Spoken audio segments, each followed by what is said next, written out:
Good afternoon friends, welcome to my new channel. आज के इस वीडियो में हम बात करेंगे इजराइल और हमास के ऑनगोइंग कॉन्फ्लिक्ट के बारे में और खास तौर पे अमेरिका के द्वारा प्रपोज की गई सीज फायर डील पर। चलिए शुरू करते हैं। अमेरिका ने एक 60 दिन का सीज फायर प्लान प्रपोज किया है। इस प्लान के अंदर कुछ हॉस्टेजेस को एक्सचेंज किया जाएगा।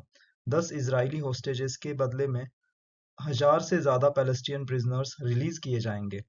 इसके अलावा गाजा में ह्यूमैनिटेरियन एड भी फ्रीली डिलीवर की जाएगी।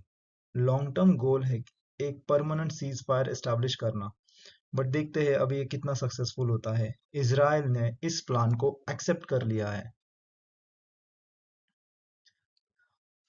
अमेरिका के इस प्रपोजल को हमास का रिस्पॉन्स क्या है वो देखते हैं।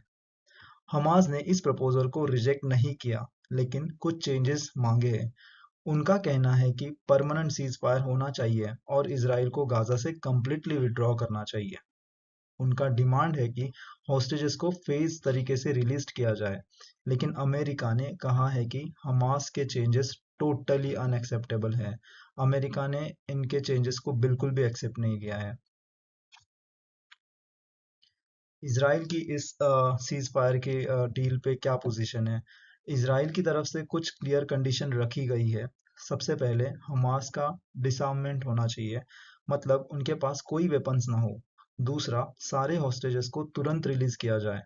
प्राइम मिनिस्टर नेतन्याहू ने भी बोला है कि हमास पर भरोसा नहीं किया जा सकता और आपको स्ट्रॉन्ग सिक्योरिटी गारंटीज देनी चाहिए। एक्चुअली ये सारी सिचुएशन में ह्यूमैनिटेरियन जो सिचुएशन है गाजा में अभी, वो बहुत ही वर्स्ट है। इस कन्फ्लिक्ट का सबसे बुरा असर गाजा के लोगों पर पड़ा है। अक्टूबर 2023 से अब तक 54,000 से ज्यादा लोग मर चुके हैं। लाखों लोग अपने घर छोड़ने पर मजबूर हो गए हैं। इंफ्रास्ट्रक्चर भी हेवीली डैमेज हुआ है। एड डिलीवर करना मुश्किल हो गया है। लूटिंग, ब्लॉकेड्स और रेस्ट्रिक्शंस की वजह से एड डिलीवर करना बहुत ही मुश्किल हो गया है। फेमाइन का भी रिस्क बढ़ता जा रहा है। इस सारे सारे के बीच में फ्यूचर कैसे होगा ये अभी अनसर्टन है। टॉक्स चल रही है, लेकिन मेजर हर्डल्स है। हमास और इसराइल दोनों की पोजीशन अलग है और नेगोशिएशन टफ हो रहे हैं। यूएस लगातार मीडिएट कर रहा है और इंटरनेशनल कम्युनिटी भी पीसफुल सॉल्यूशन का डिमांड कर रही है।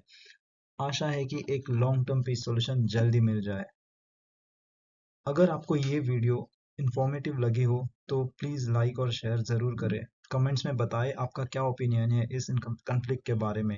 Thank you for watching. मिलते हैं अगले अपडेट के साथ।